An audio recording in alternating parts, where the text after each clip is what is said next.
we go, we jumping off. Got your radio turned up. B-SideRadio is on. This is my station right here. Paragon 7 Studios. As the breezes blow, crazy lady living in a bag, eating out of garbage pails. Used to be a fag hag, such a dance to tango. Skipped the life and tango. A zircon princess seemed to lost her senses. Down at the peep show, watching all the creeps, so she could tell her stories to the girls back home. She went to the city and got so did it. She had to get a pimp, she couldn't make it on her own. Don't push me, cause I'm close to the edge. I'm trying not to lose my head. It's like a jungle sometimes, it makes me wonder how I keep from going under. It's like a jungle sometimes, it makes me wonder how I keep from going under. My brother's doing fast on my mother's TV. Says she watches too much, it's just not healthy. All my children in the daytime, Dallas at night. Can't even see the game or the Sugar Ray fight. The bill collectors, they ring my phone and scare my wife when I'm not home. Got a bum education, double-digit inflation. Can't take the train to the job, there's a strike at the station. Neon King Kong standing on my back, can't stop to turn around. Broke my sacroiliac, a mid-range migraine, cancer membrane. Sometimes I think I'm going insane, I swear I might hijack a plane. Don't push me, call, I'm close to the edge. I'm trying not to lose my head. It's like a jungle sometimes. It makes me wonder how I keep from going under. Back on the Lance Day Show. What you know about this old school? How I keep them going this under. Old school stuff. I know a little something. Did you like this song better, or did you like when Ice Cube did the same beat? You know, it's interesting because I heard Ice Cube's version first. And, you know, unfortunately, you tend to lean towards the first one you heard, you know. But I appreciate the old school version, of course, you know. I think that this was the first major hip hop video. Really? Yeah, I think that this was the first one. This is like 1983. Wow. Grandmaster Flash, and I think that this is the first like big time MTV video where you had somebody rapping, like walking up and down the streets of New York and talking about just really street reporting. Yeah. And this is when MTV was just getting up and off and running around this time. And it's funny because things go in cycles, because when we were kids, MTV and BET were primarily music video outlets. Yes. And what I liked about my whole life was basically getting off the school bus as a teenager, going to BET, watching all of the videos on BET all day, because you had Rap City. Yep. And you had UMTV Raps, and kind of flipping back and forth between those, watching the videos, seeing what was new, what was hot. Yeah. And I don't know if they had this where you grew up. On the cable network I had, there was this thing called the Jukebox Network. That was everywhere. Oh, I didn't know that. I thought it was local. What? No. So the Jukebox Network, you could call up, and I think it was like $3. And you could call up, and I ran up my parents' phone bill calling the Jukebox Network to play I Got You to Snort. Every time I get Shannon to snort, I know I'm doing good. I would call in the Jukebox Network and request, because the Jukebox Network, they played some of the more underground, hardcore stuff that they wouldn't play on MTV. So they would play the NWA, F the Police. They played a video with the cussing? For that. Yeah. What? Yeah. They would play Onyx with the cussing, Redman with the cussing. Wow. Redman was much more. Bay. It was much more gangster than what it wasn't commercial like MTV or BET. And that was my entire day. And I used to make these mixtapes. I would put the boombox up to the video, and I'd be taking the audio on the boombox up to the video and trying to encapsulate the audio from what was playing on MTV or Jukebox Network or BET or whatever. And I would have these mixtapes. There's like 20 or 30 songs. They were all stuff that I pulled straight off of TV. Some of them. Wow. I remember I had an Eazy-E song playing. Because I used to come to school. And I was in 7th grade. And I would come to school and I would hand out mixtapes to people. And I used to call them Jam Session. It'd be Jam Session 1, 2, 3, 4. All the way up to like Jam Session 18. Wow. And they were all mixtapes. I was a hustler even back then. Wait, you sold them? I didn't sell them. I just gave them out to my boys. That's so funny. But sometimes on the mixtapes, you'd hear, Jay, it's time for bed.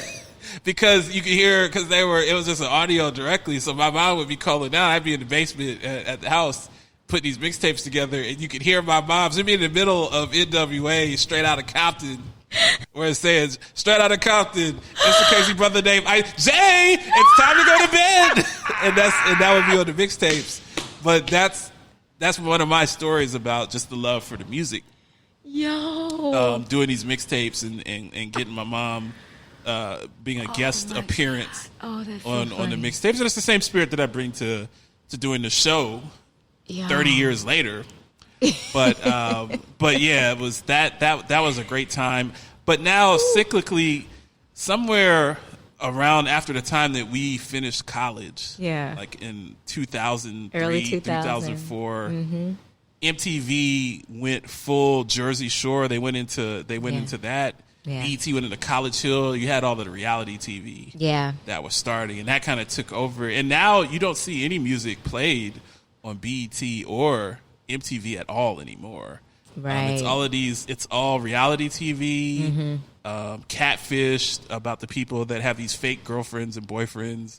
That's actually somebody that's 13 years old on a computer sending them pictures. Teen Mom, about teenage people that are pregnant and they're trying to deal with that and their parents are ashamed of them. And these are young teenagers too, not even like 18, 17. Wow. These kids are like 14 and having a baby, and they follow them around. I don't know who would allow. I wouldn't allow someone to follow my daughter around if she was pregnant at 14. That's crazy. It's just insane things people do for money.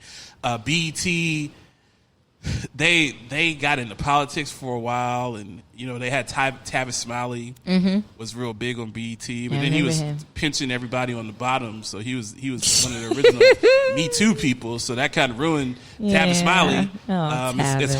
It's hard to go on a rant about geopolitical matters when you're trying to chop somebody in the nipples in the room after. Oh my God! You just can't do both. Right? Just usually that stuff will catch up with you. Yeah. It's a good segue. I wasn't even going to talk about this. I never know what I'm going to talk about. Yeah.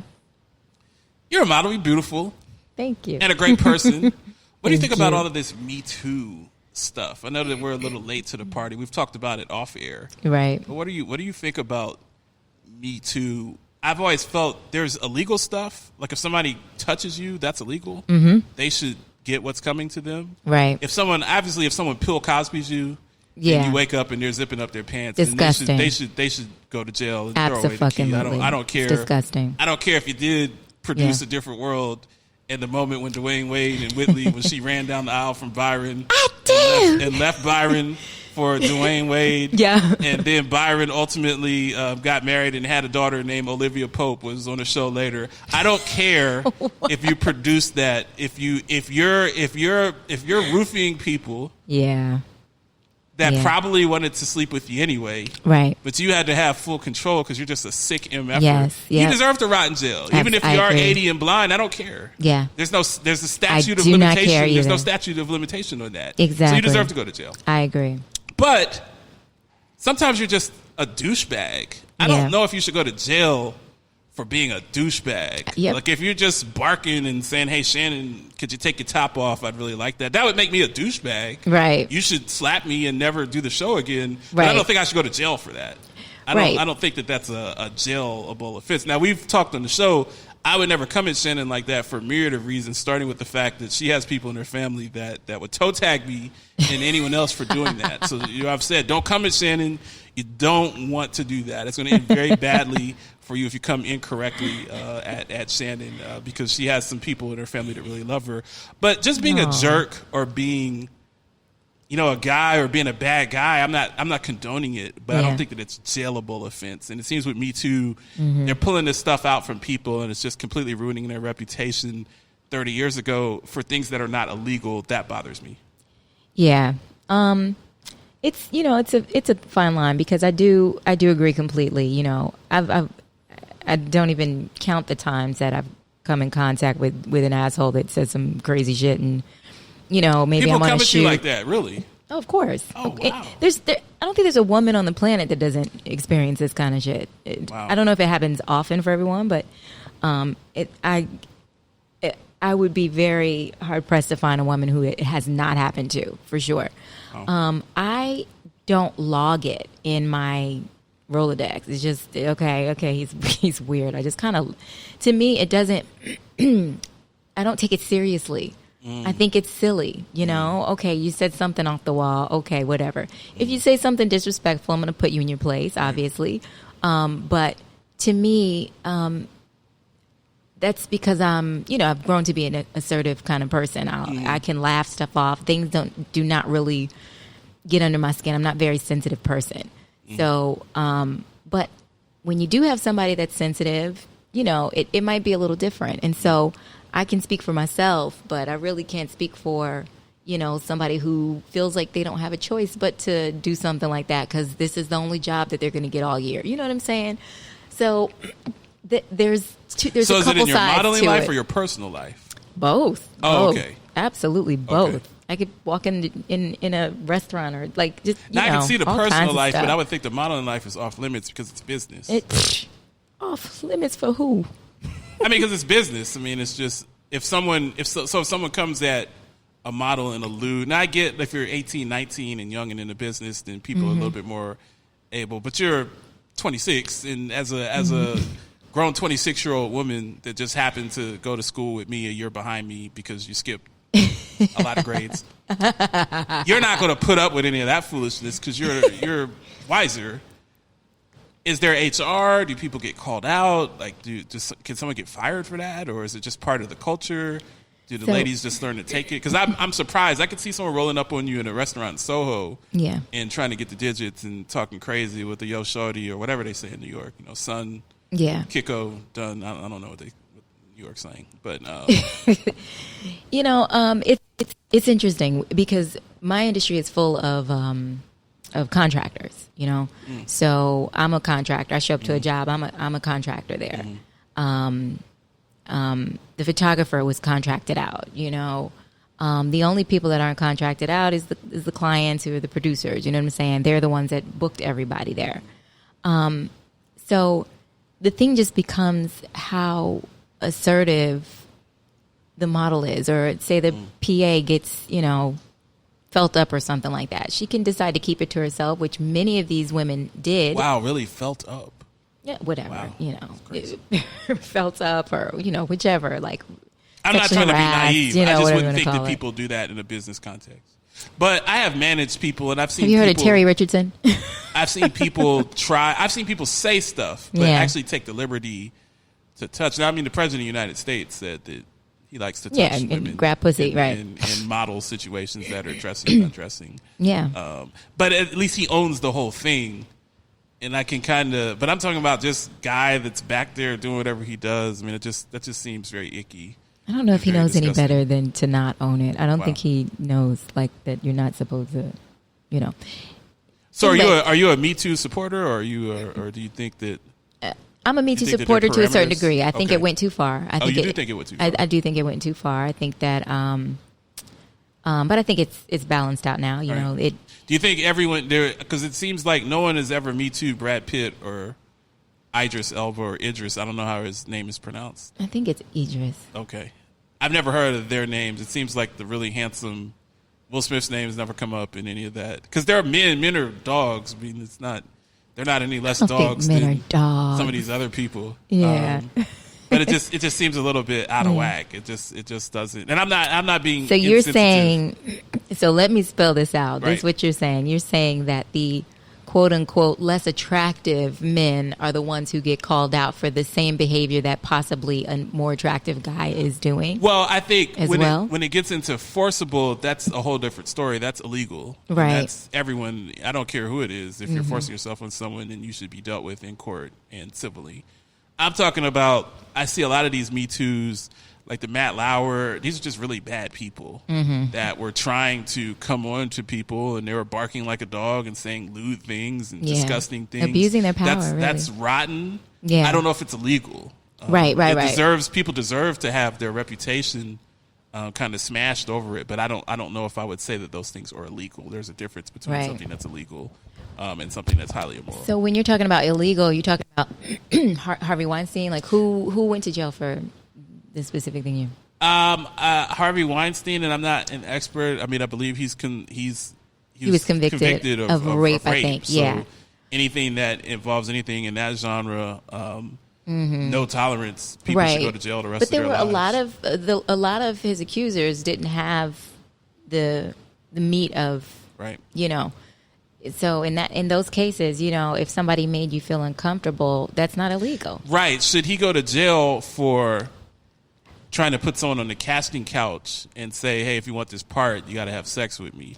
That makes him a horrible person. Right. But that means his reputation should be destroyed. But is that illegal? No, it's not illegal. I'm asking you as a woman. I don't think it's illegal at all. And a model and someone that's gone into castings and gone for parts and stuff like that. Yeah. And that's where it's difficult. It's a little blurry with the line because I don't want to sound insensitive. Right. Because it's still traumatic. And I think those people should sue the pants off of him from a civil perspective. But I don't know if it's illegal for someone to say that, hey, Shannon, if you want the part in this movie, this movie is going to make you a millionaire 100 times over. It's not illegal. Illegal. Have to do something. You have to pay to play. Now, of course, a classy person like you is going to say F off.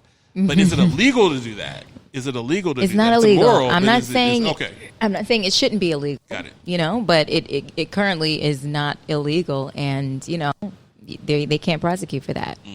But the focus needs to be on us, trying to help women speak up for themselves, but it's just really tricky because there's women who just are shy and that just, they don't register what's happening until later. I can definitely speak of some situations where when I was younger, where stuff was a little off and it didn't register to me until later. Like that shouldn't have happened. That was weird, So, it's weird. Now, have you had better experiences in America than outside of America, or are people culturally more respectful to women when you're in Europe or in South Africa? Is it worse in America? That's what I would think. Much worse in America that I experienced. Yeah. What about from a race perspective?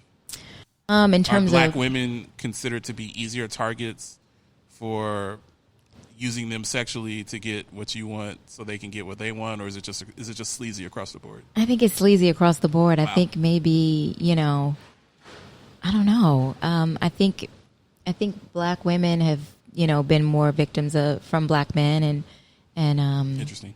In that aspect, but I could be wrong there, but okay. Just based on the women I know and their experiences.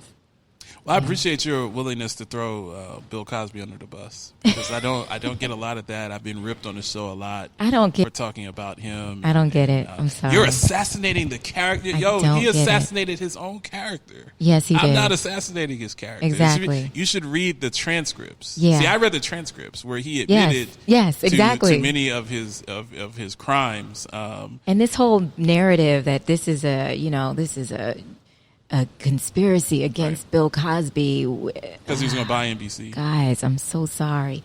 If he did, it doesn't matter if it's a conspiracy or not. Right, if the guy did it, then he did it. Right. It can be both. It probably is a conspiracy. It very well could be, but he pissed somebody off because this stuff all coming back 30 years later. So he obviously pissed somebody off. But it doesn't matter because he did it. You know what I'm saying? Right. All bets are off at that point. I'm 100% sure that I'm not going to go to jail 30 years from now for raping a series of women because I don't do those things. Right, exactly. So that's not going to happen to me because I don't live that life. And what blows me with my male friends, well, these women, it was 2 a.m. They came up, they knew what was going on. And I actually believe that many of those women probably did want to have sex with Bill Cosby. I mean, he's Bill freaking Cosby. Right. He's one of the biggest stars in the world. Yeah, absolutely. At that particular point in time. Absolutely. But what they didn't want was to be roofied and end up in shackles chained to the bed. It's crazy. That's not what anybody wanted. Exactly. Nobody considered to that. I mean, they considered to have sexual intercourse that they could remember. Right. No masks on, no face guards on post-COVID, just good old-fashioned or slits in the mask, sexual intercourse, and they didn't sign up to end up, with their head in a vice, upside down. That's not what they signed up for. Right. So it's just for someone to do that. I wouldn't want Halle Berry to roofie me and take advantage of me. Are you sure about that? I probably would want Halle Berry to roofie me. I was going to say it's Halle Berry. But I would still be very disgusted with her. But when how I she told went the about story, I wouldn't tell the story about the part where she roofied me. Right, I would just exactly. say that I woke up and Halle Berry was putting her clothes on. But that's got to be a very traumatic experience. And Absolutely. it's just Absolutely. very, very disgusting. It is. And there should be no tolerance for it. None at all. You said that men aren't dogs. You're always defending us. Yeah. I appreciate that in you. Why are you always defending us? Because we have our issues.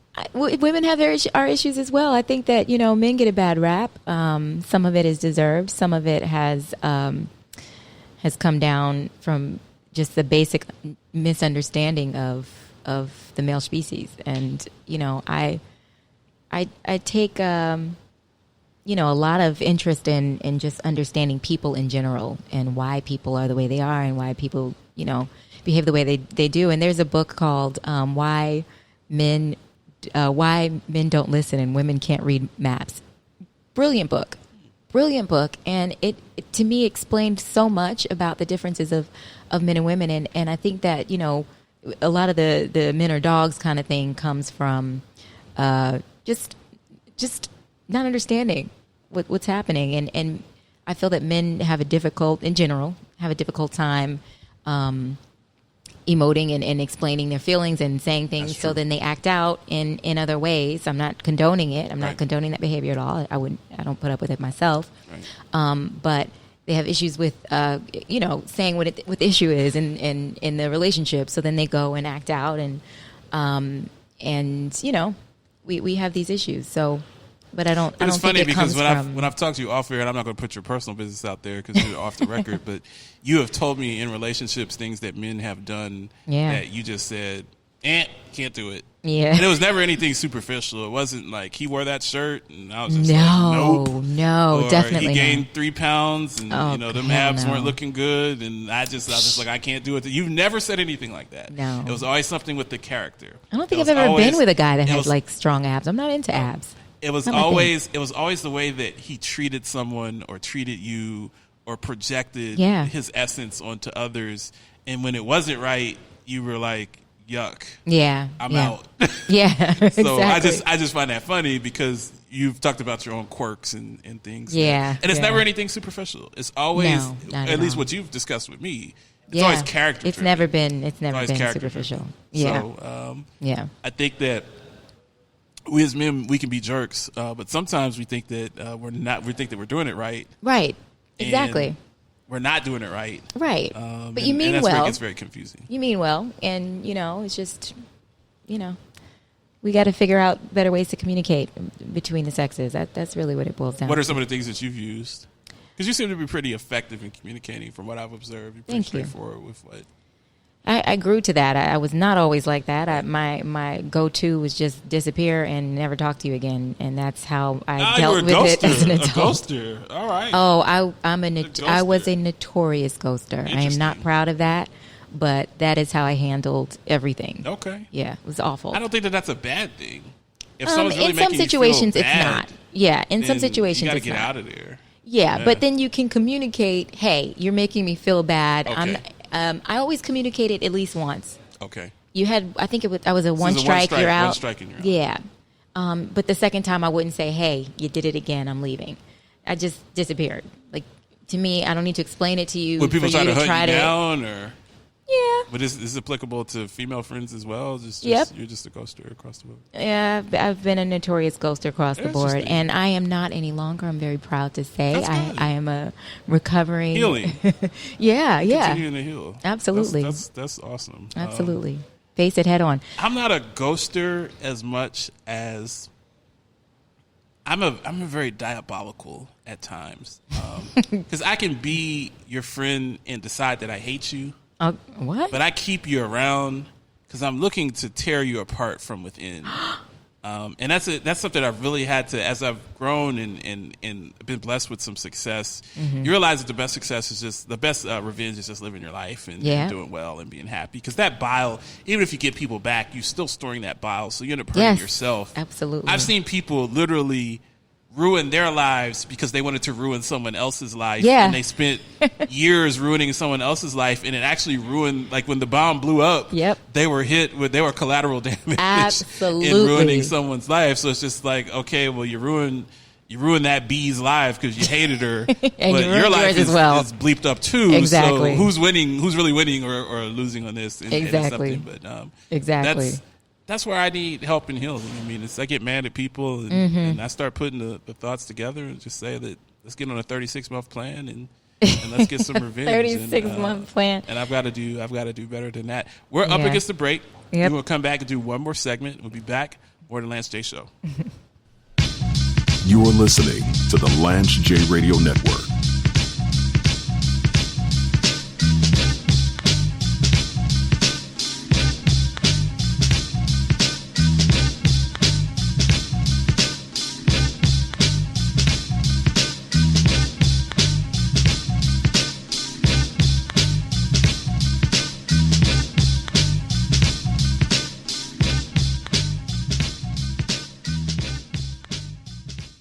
Rampage, the first lieutenant of the Universal Flipmo Squad. We cannot teach grown people new tricks. Nah, you gotta get into the youngins. We have to change the culture, and the reason why we have to change the culture because it needs to change. So I'm in the school for 2 weeks. I had my first test. They get graded tomorrow. I'm teaching them the culture about putting playlists together like a mixtape, make their own mixtape. The best mixtape gets a platinum record or some headphones. That's dope. James Lewis. You know what I'm saying? Yeah. You get them cranks? Yeah. So plug for cranks or video game because they got some gamers. All right. You know, I got some students and I got 20 students. Boom. I get a call from School of Hip Hop. Again, they want you to go to ASU and teach a curriculum class. You're listening to the Lance J Radio Network. I see you favor a 45. Tonight I do. I keeps one in the chamber in case you ponder it. Nice showpiece you got there. Walther, PPK, 380, double action. Hey, them Walters like to jump some. As will you, with one in your elbow. That gun ain't got enough firepower to make my joint useless.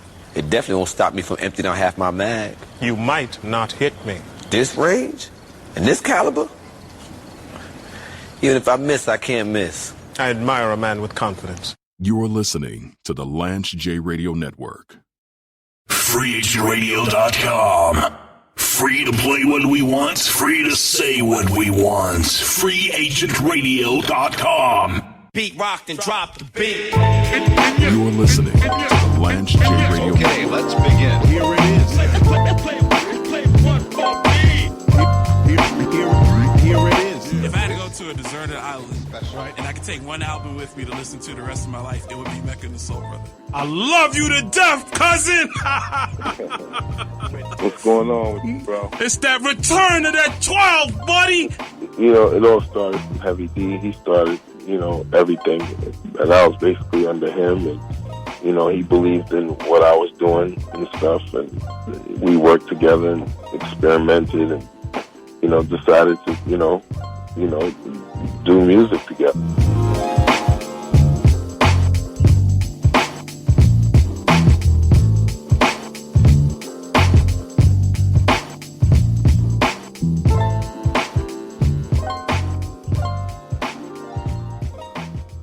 Hip hop and R&B. B-Side Radio.